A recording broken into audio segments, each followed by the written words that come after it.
말씀을 가지고 성전을 짓는 일에 헌신한 사람들, 그런 주제로 말씀을 전하겠습니다.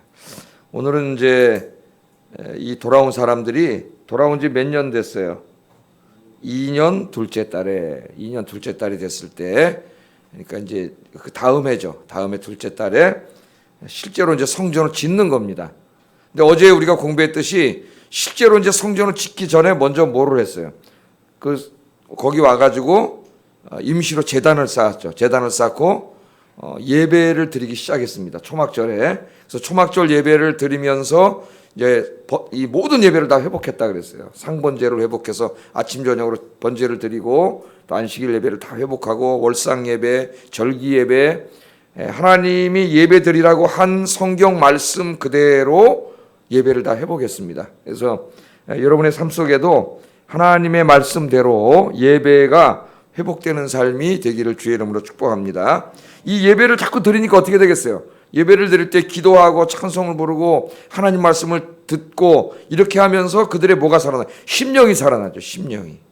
예? 이 심령이 먼저 살아나야 되지 않습니까? 하나님의 일을 하는데 세상 일은 그냥 책임감만으로도 할 수 있어요. 인간의 지혜로 책임감으로 할 수 있지만은 하나님의 일도 물론 우리 책임감이 중요합니다. 책임감 있게 일하는 게 중요하지만 그것만으로는 되지 않습니다. 하나님을 사랑하는 뜨거운 마음이 우리 안에서 살아나야 하나님의 일을 할 수 있죠. 그래야 뭐 성전을 짓든 아니면 교회를 영육간에 부흥시키든 무슨 일을 하든 여러분 부서에서 하나님 맡겨준 일들을 감당할 때에 하나님을 사랑하는 마음이 내 마음속에서 회복되지 않으면 이 일에 열매를 맺힐 수가 없고 그 일을 하는 사람도 은혜가 되지 않아요. 그냥 힘들어요. 그러니까 죽어라고 일만 한다는 생각이 드니까 어떻게 돼요? 지쳐버리는 거예요. 지치고 힘들고 그러니까 나중에 시험에 들어요. 이제 교회 오는데 예배드리러 오는 건지 내가 일하러 오는 건지 자기 마음속에 이게 막 분간이 안 되는 거죠. 야, 내가 신앙생활하는 게 마음의 평안을 얻고 안식을 얻고 일을 하는데 이게 도대체 교회 가서도 내가 일만 해가지고 이거 고생만 하러 교회 오나? 이런 생각이 든다고요. 그러나 은혜가 충만하면 어때요? 심령이 살아나면은 어제 제가 설교했듯이 나 같은 죄인에게 하나님의 일을 맡겨주신 주님의 은혜 너무나 감사해서 다른 사람들보다 더 많이 수고하는 사람이 되지요. 그래서 여러분은 이제 새벽에 나와서 기도하시는 분들이니까 늘 기도하시면서 이 심령이 살아나는 걸 느끼잖아요, 여러분들이. 마음에 막 느끼잖아요. 기도하기 시작하고 예배가 살아나면은 내 마음속에 뭔가 주님을 위해 사고 싶은 마음이 막 일어납니다. 그건 목사도 마찬가지예요. 이 설교를 이제 하는데 설교를 너무 많이 하다 보면 어느 날 설교 과부하가 걸려가지고 설교하기 싫어질 때가 있어요. 그래서 너무 많이 하면 안 되는데 지금 제가 너무 많이 하고 있습니다. 설교를 너무 많이 하는데 기도를 해요. 늘 많이 하지만은 매 순간마다 하나님 은혜를 달라고 그렇게 기도해요. 자, 그래서 기도하면 다시 또 하나님 앞에 막 또 말씀에 대한 의욕이 생기고 가르치고 싶은 마음이 생기고 막 그렇죠. 성도들이 오면은 막 무슨 말씀을 전할까 이 기쁨으로 하는데 목사도 이렇게 어떻게 돼요? 자꾸 이제 이런 일을 하다가 뭐 기도 생활을 소홀히 하거나 이렇게 되면 어떻게 됩니까? 이 모든 게 일로 느껴질 수가 있어요. 일로 느껴질 때가 있어요. 그러면 열매도 없고 기쁨도 없습니다. 여러분 이 새벽에 나와서 기도하면서 여러분 심령의 부흥이 먼저 일어나기를 주의 이름으로 축복합니다. 자, 이게 이제 예배를 드리다 보니까 이 사람들의 영적인 회복이 일어났어요. 하나님을 사랑하는 마음이 막 불타기 시작합니다. 그러니까 이때 지도자들이 훌륭한 지도자들이죠. 뭐 맨 처음부터 가서 성전 진 게 아니라 1년 동안은 뭘 한 거예요? 예배를 회복하고 하나님 앞에 예배를 드려서 물론 이 사람들이 성전을 지러 왔지만 그 심령이 막 더 뜨겁게 하나님을 향하여 그렇게 만들었어요. 그리고 이제 1년 그다음에 이제 1년이 지나고 둘째 달에 드디어 성전 건축을 위한 구체적으로 시작을 하고 준비를 하기 시작합니다. 자, 7절을 한번 읽어보겠습니다. 어제 7절을 읽었었는데 설교는 하진 않았어요. 7절을 읽어보겠습니다. 시작. 시돈 사람과 두로 사람에게 먹을 것과 마실 것과 기름을 주고 바사반 고레스의 명령대로 백향목을 레바논에서 요빠 해변까지 운송하게 하였더라. 이 성전을 짓는다는 게 이게 여러분 보통 일이 아니지 않습니까? 여러분들도 옛날에 이 교회를 질 때 이거 몇 년 됐죠? 진지가 한 우리 교회 건물에 30년 넘었죠? 30년, 그죠? 30 몇 년 훨씬 넘었는데 이 교회를 건물을 다 지었죠. 이 보통 일이 아닙니다. 지으려면은. 그래서 여기도 이제 성전을 뭐 이거 정도가 아니죠. 큰 성전을 짓는데 목수도 필요하고 석수도 필요하고 이 건물 짓는 전문가들이 필요하잖아요. 그래서 이제 오늘 성경에 보면은 석수와 목수에게 돈을 주고 그 사람들은 이제 다 모집한 거죠. 일꾼들을 다 모집을 했습니다. 또 레바논에서 백향목을 구입했어요. 백향목. 그러니까 성전을 짓는데 아무 나무 그냥 잘라다 진 게 아니라 꼭 레바논에 있는 백향목을 구입했습니다. 그래서 그것을 예루살렘까지 운반해 오는 매우 구체적이고 실제적인 계획을 세웠는데 솔로몬 때는 그래도 솔로몬이 왕이고 그죠? 나라가 독립된 국가고 주변 국가들보다 훨씬 강했죠. 이 나라가. 그렇기 때문에 그렇게 어려운 일은 아니었어요. 물론 그때도 어려운 일이었지만 그러나 지금 이거는 나라도 없고 페르시아의 허락하에 돌아왔잖아요. 물론 이제 왕이 명령이 있어서 어느 정도 도움을 얻을 수 있지만은 돌아와서 이 레바논에 가서 백향목을 가져온다는 것은 이건 정말 쉬운 일이 아니에요. 그런데 하나님의 성전을 지을 때 힘들었지만은 레바논에서 백향목을 배로 운반해 옵니다. 백향목. 자, 왜 굳이 백향목으로 져야 되느냐? 여러분 이 백향목은 이 높이가 한 36m까지 올라간다 그래요. 우리나라도 저기 어디죠? 수목원에 가보니까 나무들, 잣나무인가요? 쫙쫙 뻗었는데 저 나무가 울퉁불퉁하지가 않더라고요. 그 나무는 쫙 뻗었더라고요. 엉이도 없이. 이제 그런 나무라고 보면 됩니다. 그리고 폭이 12m가 되니까요. 폭이 12m, 30m 이상 자라는 나무니까 여러분 우리가 전봇대 같은 나무는 쫙쫙 뻗었잖아요. 그거보다 더 두껍고 큰 나무입니다. 옹이도 없어가지고 이 아름다운 건축을 하는 데는 최고의 목재가 이 백향목이에요. 그래서 이 어려운 가운데서도 아무 나무나 갖다가 진 게 아니고 이 성전을 짓는 사람들이 이 백향목을 갖다 줬다는 겁니다. 그래서 우리가 하나님 여기서 교훈을 얻는 것은 하나님께 드리는 것은 우리가 어떻게 해야 돼요? 최선을 다해서 최상의 것으로 드려야 돼. 이 말씀 또 잘못 해석해가지고 야 하나님의 교회 짓는데 여기도 백향목 가져오지 않았느냐. 그래서 어떤 경우는 막 러시아에서 목재 가지고 이태리에서 대리석 가져오고 막 이래가지고 하여튼 강남의 어떤 교회는 막 진짜 자랑을 하는데 저도 앞에 가서 보니 깜짝 놀랐어요. 그렇게 하라는 말씀은 아니죠. 그러나 우리가 하나님의 성전을 짓는데 우리가 어떻게 돼요? 우리가 할 수 있는 한에서 최선을 다하고 최선의 것을 드려야죠. 그러니까 우리 봉사할 때도 어떻게 돼요? 내 시간을 들이고 물질을 들이고 모든 것을 들여서 봉사할 때도 최선을 다해야 됩니다. 시간도 내가 아까 내 최상의 시간들을 절약해서 이렇게 드리는 거지. 내 다 돈도 다 쓰고 남은 거 뭐 조금 드리는 게 아니라 내가 쓸 것 좀 줄여서 하나님께 드리고 항상 하나님께 드릴 때는 하나님을 사랑하면 어떻게 돼요? 여러분 사랑하는 분에게는 여러분 뭘 드리고 싶으세요? 이게 최선을 다하고 싶잖아요. 그죠? 내가 돈이 많지는 않았고 뭐 그래도 사랑하는 사람에게는 뭔가 그래도 내가 최선을 다해서 주고 싶고 선물을 하나 하더라도 뭐 비싼 건 못 해주더라도 사랑하는 사람에게는 그래도 내 것 좀 아껴서 최선의 것을 해드리고 싶지 않습니까? 뭐 그런 마음이라고 생각이 되어져요. 자기들도 뭐가 있어요 지금 거기서 돌아왔는데 나라도 없고 그런 가운데서도 하나님께 이렇게 드리고 있습니다. 그래서 이 하나님을 사랑하는 이 마음 있다면 그게 뭐라도 하나님 알죠 우리의 마음을 그런 우리의 최상의 것 내가 가지고 있는 최선을 다하는 그런 것들을 드릴 수 있기를 주의 이름으로 축복합니다. 그러면 하나님 채워주시겠죠. 예? 하나님 채워주시겠죠. 자 이렇게 이제 어느 정도 준비가 됐어요. 뭐가 있습니까? 왕도 없고 지금 나라도 뺏기고 그런 상태인데 준비를 하는데 이 준비를 도대체 어느 정도 해야 시작을 해야 되느냐 이거죠. 예? 그러니까 어느 정도 준비가 되니까 오늘 과감히 시작을 합니다. 물론 이제 좀 이따 이 공사가 중단이 돼요. 또 공부를 할 거예요 우리가 시험에 들어가지고. 그러나 과감히 시작을 해. 그러니까 어느 정도 준비가 됐으면은 과감히 시작을 해야 돼요. 준비하고 계획을 세우는 거는 중요하지만은 너무 지나치게 이것저것만 따지면은 시작을 할 수가 없습니다. 시작을 하지 않으면은 아무것도 이루어지지 않죠. 그래서 어떤 사람이 이렇게 말했어요. 역사는 시작하는 사람들에 의해서 창조됩니다. 뭔가 시작을 해야 돼요. 새벽기도 합시다. 목사님 그럼. 예? 여러분 어떻게 해야 돼요? 이 일도 있고 저 일도 있고 또 내일 일도 있고 피곤하고 그러지만은 이거저거 따지면은 시작을 하지 못해. 그러니까 어떻게 해요? 시작하는 거예요. 그냥.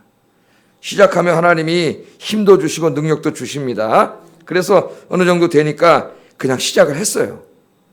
뭐 이걸 다 계산해가지고 다 비용이 거쳐지고 이게 다 되고 뭐 이게 다 된 게 아닙니다. 어느 정도 준비된 다음에 시작을 했어요. 8절 한번 읽어보겠습니다. 시작.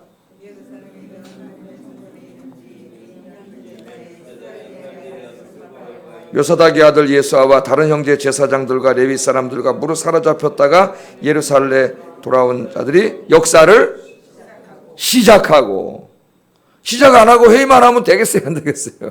예? 또 비용 계산해보고 또 이거 어떻게 해야지 이런 거 할 수가 없는 거야. 예? 그렇다고 또 무턱대고 아무 계획도 안 세우고 그냥 믿음을 합시다 그러면 무조건 하면 나중에 그러다 교회가 부도난 교회도 있어요. 성전을 짓다가 교회 넘어간 교회도. 그렇게 해도 안 되겠죠. 어느 정도는 계획을 세우고 다 준비를 해야 되지만 너무 지나치게 소심하게 그렇게 하면 아무 일도 일어나지 않는다. 여기 보면은 이 시작하는 일에 이 사람들이 과감하게 다 참여합니다. 참여를 해요. 그래서 오늘 이 말씀을 이렇게 한번 적용해 보고 싶어요. 주의 일을 하다 보면 그 일을 막 시작할 때 불확실하죠. 될지 안 될지도 모르고, 그러나 우리가 한번 기도합시다. 전도합시다. 예? 막 이렇게 시작할 때 성경 한번 이번에 가을에 일독합시다. 예를 들어서 막 그랬다면은 새벽 기도합시다. 그럼 어떻게 해요? 여러 가지 힘든 일이 있지만은 시작하는 사람이 있고 정말 깃발을 꽂고 그래 한번 내가 먼저 본을 보이자 시작하는 사람이 있고, 또 어떤 사람은 눈치로 싹 보다가 시작한 다음에 나중에 많은 사람들이 하네 나도 해야지 이게 뒤에 합류하는 사람도 있고, 그죠? 어떤 사람은 끝까지 안 하는 사람도 있고 여러 가지 사람이 있는데, 여러분들 이왕이면은 항상 스타트하는 사람이 되길 바랍니다. 시작하는 사람. 그게 뭐야? 깃발을 꽂는 사람이죠. 깃발을 꽂아야 사람이 모일 거 아니에요. 그죠? 그래서 새벽기도 하면은 새벽기도 시작하고, 하여튼 주의 일을 하는데 뭘 하자 그러면 여러분들 항상 앞장서고 시작하는 분들이 되시기를 주의 이름으로 축복합니다. 예. 자, 이 하나님의 일을 시작하는데 이 성전을 짓는 거죠. 방대한 성전을 지어요. 혼자 어떻게 다 합니까? 이걸 제사장하고 총독하고 막 둘이 다 할 수 있나요? 할 수가 없죠. 그러니까는 누구를 세우냐면은 중간중간에 성전 공사가 방대하지 않습니까? 그 일이 잘 되는지 설계대로 되는지 이걸 감독하는 사람이 있어야 돼요. 그래서 중간에 리더들을 또 세우는 거예요. 중간 리더들을. 8절 하반절 20세 이상의 여기서부터 9절까지 한번 읽어보겠습니다. 시작. 감독하게 하며 이에 예수아와 그 아들들과 그의 형제들과 간미엘과 그 아들들과 유다 자손과 헤나다 자손과 그의 형제 레위 사람들이 일제히 일어나 하나님의 성전 공사를 감독하니라. 아멘. 자, 여기 레위인들 중에 감독자를 세웠습니다. 몇 세 이상으로 세웠어요? 20세 이상으로 세웠어요. 지금으로 말하면 20세 애들이라 하잖아요. 우리가 애들. 20세 청년들이 오면 야 저리 가.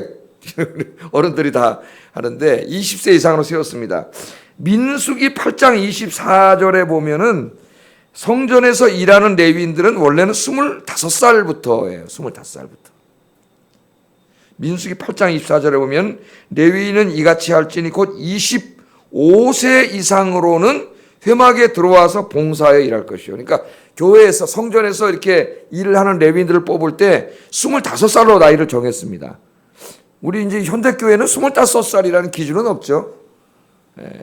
보통 집사 그러면 보통 우리가 뭐라 일반 교회들이 30세 목사도 만 30세 이 규정은 이제 따라서 하는데, 레위인들이 와서 일할 때는 25세 이상이 돼야 된다 그랬어요. 근데 왜 여기 20세 이상의 사람들은 모았을까요? 레위인이 없는 거예요. 없는 거예요. 70년 동안 이제 나라가 망해가지고 바벨론에 끌려가서 이제 그 사람들이 돌아왔잖아요. 성전은 다 무너지고 레위인들이 필요가 없었죠.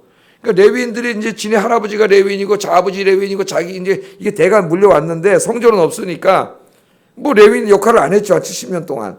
그러나 그래도 그들이 자기들이 레위인이라는 생각을 가지고 있었던 사람들 중에 상당수가 돌아왔어요. 돌아와서 말씀대로 하려다 보니까 사람이 모자른 거예요. 이게 되지가 않는 거예요. 그래서 나이를 낮췄습니다. 20세 이상으로 이제 리더들을 세웠어요. 그래서 오늘 이 말씀은 우리가 이렇게 한번 적용해 보려고 싶어요. 하나님의 교회를 이제 영적으로 또 이 질적으로 양적으로 이렇게 우리가 부흥시키고 활성화시키고 발전시키려면은 목사 혼자 가지고는 되지가 않죠. 우리 목사님들이 또 몇 분 계시지만 그 몇 분의 목사님들만 가지고 되지는 않아요. 어떻게 돼요? 우리 장로님들을 중심으로 한 우리 때 권사님들, 장로님들 이렇게 중심으로 하면 뭐가 있어야 돼요? 성도님들 중에 리더들이 있어야 되죠. 교회 직분자들, 리더들이 있어야 됩니다. 리더들이 중간에서 활발하게 기도하고 움직이고 전도하고 이렇게 해야 하나님의 교회가 일어나는 거지. 이게 교육자 몇 명이 뭐 아무리 열심히 한다고 일어나지 않죠. 그래서 오늘 여기 특별히 와서 새벽에 기도하시는 이제 우리 아영교회 직분자들이 많이 계신데, 여러분들이 먼저 주님의 교회를, 우리 교회를 영육간에 부흥시키는데 제일 중요한 거는 심령의 부흥이고 영적인 부흥이에요. 이게 먼저 되면은 뭐 우리가 걱정하는 나머지는 다 되리라고 봅니다. 그게 뭐 마음에 믿음이 없을 때는 이거 어떡하지 부담만 생기는데, 내가 기도하면서 믿음이 생기면 뭐 하나님이 해주시겠지. 그리고 내가 할 수 있는 분야에서 우리가 뭐 최선을 다하면 되는 거죠. 그래서 여기 오신 우리 장로님들, 권사님들, 우리 구역장님들, 집사님들 중심으로 여러분들이 교회 일에 리더들이 되시기를 주의 이름으로 축복합니다. 뭐 이런저런 교회 많은 일들이 있지 않습니까? 거기에 여러분들이 리더가 돼야죠. 이끌어가야 되죠. 그러니까 교회가 계속 장기적으로 이제 부흥하고 또 새로운 아파트가 들어오면서 우리 교회가 부흥하려면은 누가 있어야 돼요? 교회 안에 영적으로 성령 충만한 리더들이 있어야 돼요. 그러니까 우리가 지금 이제 막 주일날 오후도 제가 설교하면서 또 이렇게 양육을 하고, 앞으로는 이제 좀 창조 끝나고 좀 하면은 요한계시록을 가르칠까 아니면은 뭐 다른 교리를 가르칠까 뭐 이제 이렇게 생각을 하고 있는데, 이렇게 해서 이제 양육을 하려고 그래요. 그래서 이제 주일날 오후에 한 100명 예배를 드리는데, 오후 예배만 계속 가르쳐 놓으면은 이 100명이 리더가 돼서 성령 충만해지면은 여기 아파트 진 다음에 놀라운 일이 일어날 거다. 그러나 그런 거 안 해놓고 가만히 리더가 다 죽어버렸어요, 영적으로. 그러면 아무리 사람이 많이 이사 오면 뭐해? 전도하지 않는데 뭔 역사가 일어나겠습니까? 안 일어나죠. 그래서 이 한 3년의 기간을 내적으로, 영적으로 막 이렇게 양육하는 기간으로 그렇게 삼으려고 그래요. 그래서 제가 이제 설교도 많이 하고 그렇게 하고 있는데, 우리 교회 많은 리더들이 일어날 수 있도록 리더 그룹이, 우리 장로님들 중심으로 이 리더 그룹이 성령 충만한 리더 그룹이 되어서 하나님의 교회를 영육간에 부흥시키는 일에 크게 쓰임받는 리더들이 되도록 여러분 기도해 주시기를 주의 이름으로 축복합니다. 이 교회 안에는 막 성령 충만한 사람들이 일어나면은 뭐 옥환우 목사님은 9명, 그죠? 제가 봤잖아요. 고등학교 때 그 동네 살아가지고 서초동 9명 데리고 저희가 뭐라 그랬어요? 짜장면 교회라 그랬다. 짜장면 교회. 우리 교회는 성결교회. 전 성결교회 다녔어요. 근데 거기 이제 2층인가? 서초동에 그 법원단지 옆에다 맨 처음에 거기 있었어요. 그분이. 거기서 짜장면 교회, 우리가 이제 고등학교 때 짜장면 교회라 그랬습니다. 짜장면 교회라 그랬는데, 거기 계시다가 이제 먼저 지금 있는 서초동, 지금 있는 교회 말고 먼저 지은 그 옥환우 목사님이 이제 서초동 교회 그쪽으로 이사를 가셨어요. 그쪽에 막 아파트들이 막 지능 아파트 이런 아파트들이 막 수도 없이 막 그때 제 고등학교 때 막 지어지면서 글로 이사를 하셔가지고 부흥을 하고, 지금은 이제 또 서초동 법원 쪽, 옛날 교회 있던 쪽 저 앞쪽으로 어마어마하게 크고 다른 목사님이 그쪽으로 이렇게 이전하셨는데, 그러니까 그때 그 목사님을 여기 이제 요 밑에 가면 동산교회라고 있어요. 저기 광염교회 밑에 동산교회라고 있습니다. 근데 그 교회가 여러 번 이제 분쟁이 생겨가지고 많이 약해졌는데, 그 당시에 한 600명 모였어요. 그 당시면 언제입니까? 벌써 40년, 50년 전인데. 근데 거기서 이제 오 목사님 미국에서 공부하고 오니까 청빙을 했어요. 근데 그 당시에 600명이면 굉장히 큰 교회입니다. 근데 본인이 안 갔어요. 싫다 그랬어요. 난 거기 가면은 내가 하고 싶으면 목회 못 한다는 거예요. 장로님들하고 이거 하다가. 왜냐면 그분이 성도교라고 있었는데, 이 성도교회 맨날 교회 나고 목사님 싸워갖고 목사님 두 분이 사임하고 중간에 막 이러던 교회에 있었어요. 그분 부교육자로. 질렸어요. 그래가지고 자기가 개척을 하겠다 그래가지고 9명 데리고 가서 거기서 짜장면 교회, 그 중국집 옆에 있어서 우리가 짜장면 교회라 그랬는데, 그걸 개척해가지고 그런 역사를 났죠. 그러니까 얼마나 많이 있느냐도 중요하지만 어떤 사람이 있느냐가 더 중요하다는 생각이 들어요. 여기 벌써 한 20명이 되시는데, 우리 기도하시는 분들이 성령 충만해서 기도 운동 일으키고 전도 운동 일으키면은 되지 않겠습니까, 여러분? 9명 갖고 이렇게 됐는데, 여러분들이 이런 소원을 가지고 기도하셔서 우리 아영교회를 주님 오실 때까지 우리가 이 교회를 어떻게 돼요? 부흥시켜야 될 거 아니에요. 내적으로 부흥시키고 외적으로도 부흥시키고, 그죠? 그 누가 해야 돼요? 우리 같이 해야 되잖아요. 이 사명을 잘 감당할 수 있기를 주의 이름으로 축복합니다. 자, 이 성전을 지어야 힘들까요? 안 힘들까요? 힘들죠. 지금 자기들도 2주에 와가지고 자기들도 지금 먹고 살기도 잘 되지가 않습니다. 이게 자기 코가 석자예요. 그런데 이 막 예배드리면서 뜨거워져가지고 성전은 시작을 했어요. 지금 지치기가 딱 십상해요. 그죠? 하나님 일하다 지칠 때가 있잖아요. 우리가 그 지칠 때는 여러분 자신을 가만히 보세요. 뭐가 무너져 있어요? 일만 열심히 했지 은혜 받는 일을 소홀히 하면은 지칩니다. 그럼 하나님의 일이 다 짜증이 나요. 하기가 싫어져요. 그럼 힘만 드는 거예요. 그 다음에 그래서 이 사람들이 이 성전을 지으면서 뭘 하냐면 찬양하고 예배 드리는 일을 계속 같이 해요. 10절 11절 한번 읽어보겠습니다. 시작.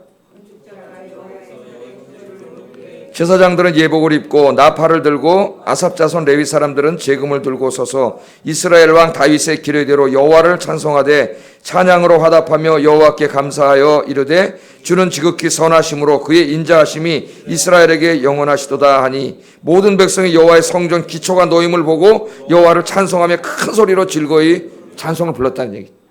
그러니까 성전 기초만 놓은 거예요. 이제 뭘 하려면은 그 머릿돌하고 기초를 하잖아요. 지금 여기다 앞바다 치려고 이제 기초를 한다는데 하여튼 앞으로 여기도 우리한테 와서 나한테 이야기를 폭발을 한다 그래가지고 지금 좀 걱정이 되고 있습니다.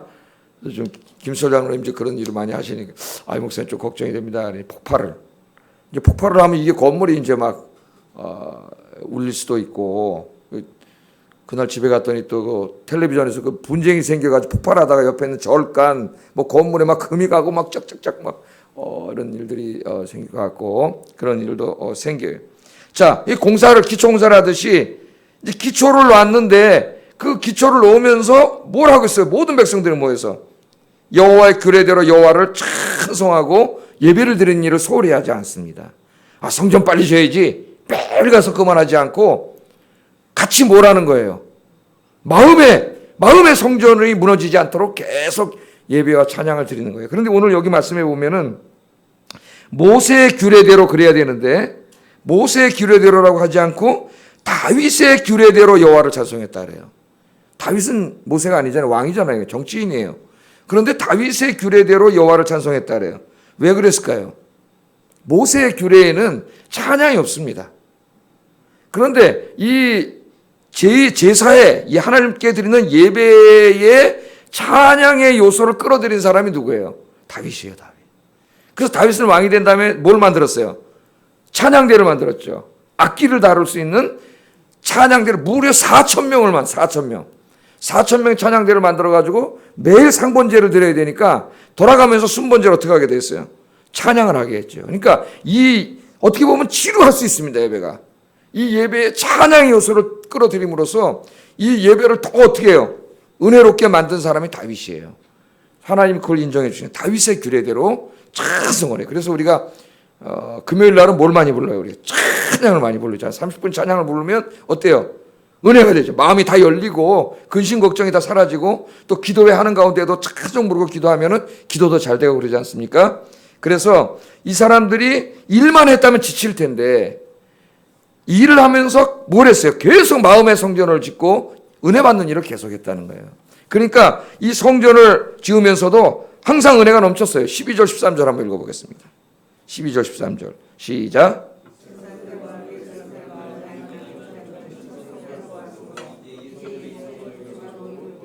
대성통곡하였으나 여러 사람은 기쁨으로 크게 함성을 지르니 백성이 크게 외치는 소리가 멀리 들리므로 즐거이 부르는 소리와 통곡하는 소리를 백성들이 분간하지 못하였더라. 성전 진 것도 아닙니다. 지금 쳤고 이제 삽을 뜨고 기초를 이제 이렇게 놨는데 그 기초를 놨을 때 어떻게 했어요? 그것을 보고 어떤 사람들은 대성통곡하면서 울었다 그랬어요. 누가? 첫 성전을 본 사람들. 그러니까 70년 됐지 않습니까? 70년 됐는데 그게 이제 다니엘이 끌려갈 때부터 갈그미스 전투부터 610년부터 계산을 해서 70년이니까 원래 망한 건 586년이고 586년 그 정도에 끌려간 사람은 성전을 봤죠 이미. 그러니까 노인들일 거예요. 연세가 많이 드신 분들은 솔로몬 성전을 보았어요. 그런데 돌아와 보니까 없어. 완전히 제단도 없어갖고 새로 제단을 만들고 예배를 드렸잖아요 지금. 근데 그 성전이 없어가지고 하나님 앞에 너무 죄송하고 기가 막혔는데 그 성전에 기초를 놓는 걸 보고 뭔가요? 가슴이 복받쳐 오른 거죠. 옛날 성전을 봤던 사람들이. 거기서 가서 하나님께 찬송하고 예배했던 사람들이 너무나 감격해서 대성통곡하고 그렇다. 우리말은 대성통곡했다는데 막 엉엉 운 거죠. 감격해서. 그리고 성전을 보지 못한 사람들은 하나님의 성전이 지어지는 뭐 젊은 세대는 어떻게 했다 그랬어요. 막 기뻐서 막 찬양을 불렀다 그랬어요. 기뻐. 그러니까 우는 소리와 기쁜 소리가 막 같이 난 거죠. 거기서 솔로몬 성전을 봤던 사람들은 막 하나님 앞에 감격해서 울고 젊은이들은 막 찬송 부르고 기뻐하고 이 소리가 섞였는데 멀리서 들으면은 이게 우는 소리인지 기뻐하는 소리인지 분간을 못할 정도로 그 많은 사람들이 그렇게 됐다는. 그러니까 성전을 지으면서 한 번도 시험 들지 않고 어떻게 했다는 거예요. 계속 예배드리면서 찬송하면서 해가지고 감격이 넘쳤다는 거예요. 그래서 여러분 하나님의 일을 감당하실 때에 늘 이렇게 은혜 받는 일에도 열심히 하셔서 주의 일 내내 시험 들지 말고 이 은혜 속에서 감격 속에서 주의 일을 감당하시기를 주의 이름으로 축복합니다. 기도하겠습니다. 자, 하나님께서는 우리 아이언교회를 세우는 사명을 주셨습니다. 이 사람들은 성전을 졌지만 하나님 우리 아이언교회를 세우는 사명을 주셨어요. 그래서 우리 아이언교회가 하나님이 기뻐하시는 교회, 크게 영육간에 부응하는 교회, 쓰임받는 교회가 되도록 그런 꿈을 꾸고 뭐 지금도 잘하고 있지만은 이런 교회가 되달라고 여러분 기도해 주시기 바랍니다. 두 번째는 그 꿈을 가슴에 우리가 품고 바로 하나님 내가 이 일을 감당하겠습니다. 나를 사용해 주세요. 바울처럼 은혜 충만해서 주님 내가 부족하지만 나를 사용해 주세요. 내가 쓰임받게 해주세요. 같이 기도하겠습니다. 사랑하시는 아버지 하나님